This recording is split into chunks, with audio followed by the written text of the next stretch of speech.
Jadi Hotman Paris ini kan selaku pengacaranya. Tentu saja dia dibayar untuk menjadi pengacaranya dan ini kan profesionalisme ya. Jadi kalau gue lihat sih ini hal yang biasa ya. Namanya pengacara ya, siapa kliennya ya itu yang dibela gitu.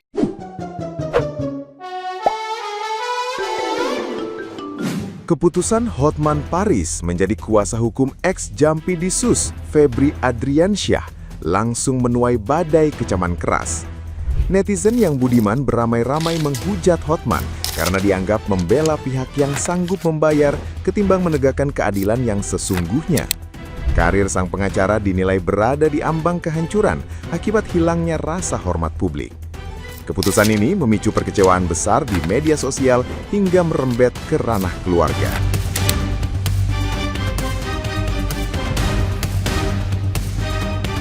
Putra sulung Hotman sendiri ikut mengecam tindakan sang ayah melalui akun media sosialnya. Ia menyebut tindakan ayahnya lebih hina dari hina dan menuding bantuan hukum selama ini hanyalah trik pemasaran.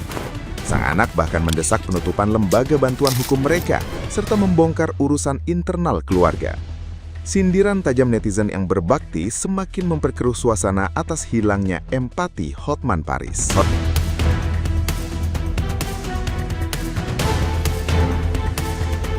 Nah, gimana nih menurut netizen yang terhormat? Silahkan berkomentar ya. Pas kasusnya Nadiem Makarim, pengacara ini bilang jangan pelit-pelit sama pengacara kondang. Ada harga, ada kualitas. Besokannya, dia mengkritik lagi Japinsus. Dia bilang begini, status hukum Febri Adriansyah berubah-ubah. Tutup aja fakultas hukum.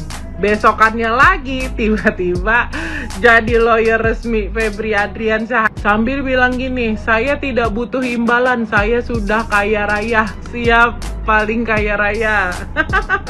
Bapak, ya. Kita dulu bangga loh, salut sama bapak. Loh, kenapa jadi pelintet-pelintet begini? Tapi ya udahlah ya, nggak apa-apa, namanya juga pengacara, ya nggak? Tapi yang paling seru, anaknya sendiri ngeritik bapaknya. Dia bilang orang miskin itu cuma dijadikan alat marketing. He never really care. He only care about being center of attention. Jadi pada intinya adalah anaknya bilang marketing ala-ala buat jualan alkohol di Holy Wings. Lebih hina dari hina, kata anaknya begitu. Kata saya, tambahin dikit, buat biayain enong-enong. Breaking news, Hotman Paris resmi menjadi kuasa hukum ex-Jampitsus Febri Adriansyah. Jadi ini sudah resmi dikonfirmasi langsung oleh Hotman Paris ya guys. Dan lucunya ini kemarin sehari sebelumnya Hotman Paris itu ada menyinggung soal Febri Adriansyah. Jadi Hotman Paris itu ada menyinggung soal status Febri yang berubah-ubah dari tersangka menjadi saksi. Dan ya beliau bilang bahwa buat apa sih belajar KUHP kalau hukum itu dirubah-rubah seperti ini. Tapi sehari setelahnya, ya hari ini tanggal 17 Juli 2026 hari Jumat, tiba-tiba saja Hotman Paris diumumkan menjadi pengacara ex-Jampitsus Febri Adriansyah. Ya gitulah guys, jadi inilah realita ya. Di sini tidak ada yang salah atau benar ya, itu hak Hotman Paris sebagai pengacara ya, karena kan itu profesinya. Ya kalau kita lihat di sini ya Febri Adriansyah itu kan adalah klien ya, jadi Hotman Paris ini kan selaku pengacaranya. Tentu saja dia dibayar untuk menjadi pengacaranya dan ini kan profesionalisme ya. Jadi kalau gue lihat sih ini hal yang biasa ya, namanya pengacara ya, siapa kliennya ya itu yang dibela gitu ya. Masalah moral ya kita tidak bisa bicara ya di sini karena kan ini kan profesionalisme ya. Tapi ini jadi seru banget ya guys. Jadi drama perkorupsian ini akan menjadi semakin panas ya. Tapi tetap kita harus menghormati proses hukum yang berjalan ya. Ya itu aja guys berita hari ini ya. Kalau kalian suka dengan konten seperti ini, kalian bisa follow akun gue, oke? Makin mengheboh nih kan anak-anaknya Hotman Paris Hutapea angkat suara. Kalau kemarin si Frank Alexander, sekarang adiknya si Fritz ikut bersuara. Sebenarnya kemarin sudah muncul sih dia di komenan orang aja. Nah tapi perkara membahas tentang aspri-asprian ini itu makin heboh guys. Ya dia ngomongnya begini, makan itu karma sekarang. Ini si Fritz yang ngangkat di instastory-nya dia. Ini instastory-nya si Fritz ya. Kemudian ini si Beni Janah, ini adalah postingan yang diangkat oleh Kemenkur yang kemarin aku bahas. Kemudian nih kalian bisa baca ya tentang apa, tentang katanya maklar kasus, kemudian sogok menyogok, dan entah kalian baca sendiri sampai ada kata-kata kasar di situ yang nanti aku blur. Nah, dia ngomong, mampus lu, karma itu nyata. Nih, dia ngomong begini juga si Fritz ya. Hey Aspri, inget nggak lu dulu pernah fitnah-fitnah keluarga gue dan jadi racun di kantor? Makan itu karma sekarang. FUB. Terus ini lagi, kita yang diam-diam aja, tapi Tuhan punya cara lain, dibuka dengan sendirinya. Ya ampun. Terus nih ya, perkara si Frank Alexander kemarin buka suara ya, ada netizen yang komen begini, kenapa nggak bilang langsung ke ayahnya? Kenapa harus diviralkan? Nah, ini di statusnya si Frank Alexander ya. Terus dia ngomong begini, udah 1 tahun nggak omongan, sudah pisah jalan, makanya buka kantor sendiri. Tuh akhirnya dia ngomong, udah diomongin ke bapaknya, karena nggak ketemu makanya misah gitu cenah. Nah sementara bapaknya kita lihat ya, followersnya dari 9,8 M, sekarang kalau dicek 9,7 M, berkurang 100.000 gitu. Kenapa? Apakah netizen ikut kecewa tentang urusan ex Jampitsus ini? Jadi menarik banget ya guys ya, ternyata segitu banyaknya orang yang kontra terhadap keputusan daripada Hotman Paris yang membela si ex Jampitsus Febri Adriansyah. Nah, kalau kalian termasuk orang yang pro dengan keputusan Hotman Paris untuk membela Febri Adriansyah, atau kalian adalah orang yang kontra nih guys? Frank Alexander ini memposting fotonya dengan ibunda tercinta. Nampaknya ini beneran dukungan, nggak ada habis-habisnya buat ibunda tercinta. Garda terdepan, anak laki-laki itu adalah garda terdepan dari mamanya. Ini mantep banget sih, terlove banget sih Frank. Cintanya buat ibunda ya, buat Fritz juga yang benar-benar sepertinya membela mati-matian ibunya ya dalam kasus ini. Anyway, si Frank udah buka akun igoy-nya guys. Dari followernya 5.000 sekarang udah 66.800 aja. Aku udah follow sih, kalian udah follow belum? Bukannya awalnya kagum sama Oke Gas, hebat Polela ya.